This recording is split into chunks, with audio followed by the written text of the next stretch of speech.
Master of Arts in Education major in Social Science in April 2017.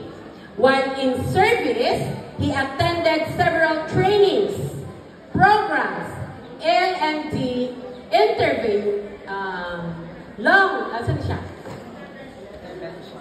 interventions to wit, number 1. Mass training of senior high school teacher, May 22 to 26, 2017.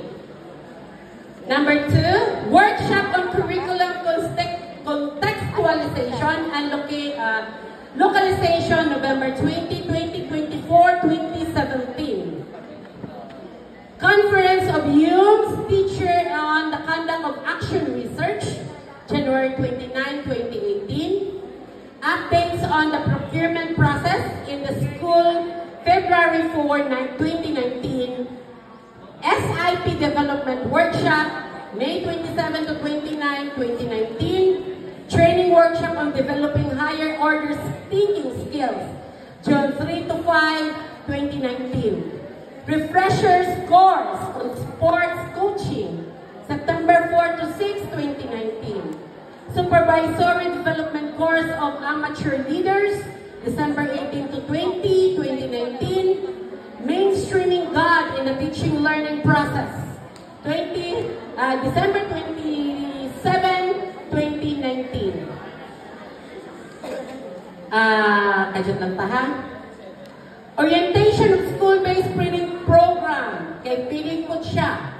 Check feeding coordinator, January 31, 2020.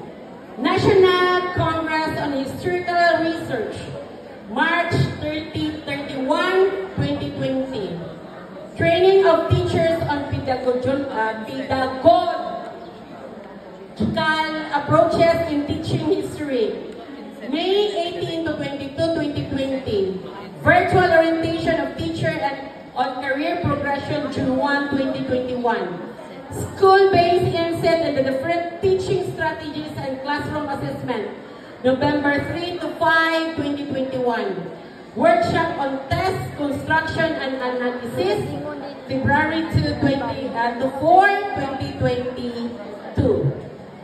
Circular updates in teaching social studies, division workshop and integration and concept within and across learning areas, leadership skills developing, development training and aspiring school head, workshop on instructional materials development, managing classroom routine, instructional leadership training, SIP review workshop, workshop on developing 21st century teaching skills for senior high school teachers, and integrating ICT in teaching.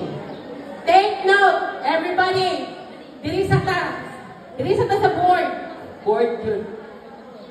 With the new career progression system, which is the reclassification, Teacher J wanted to apply for reclassification of position to Teacher 4.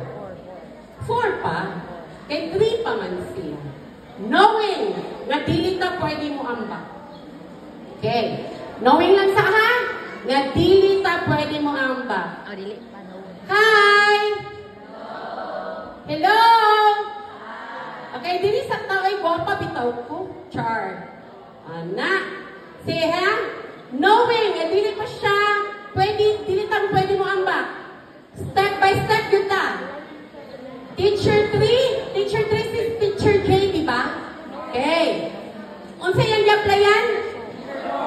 4. And then, assuming that he passed the QS and performance requirements, compute how much points he can get in the ETE component.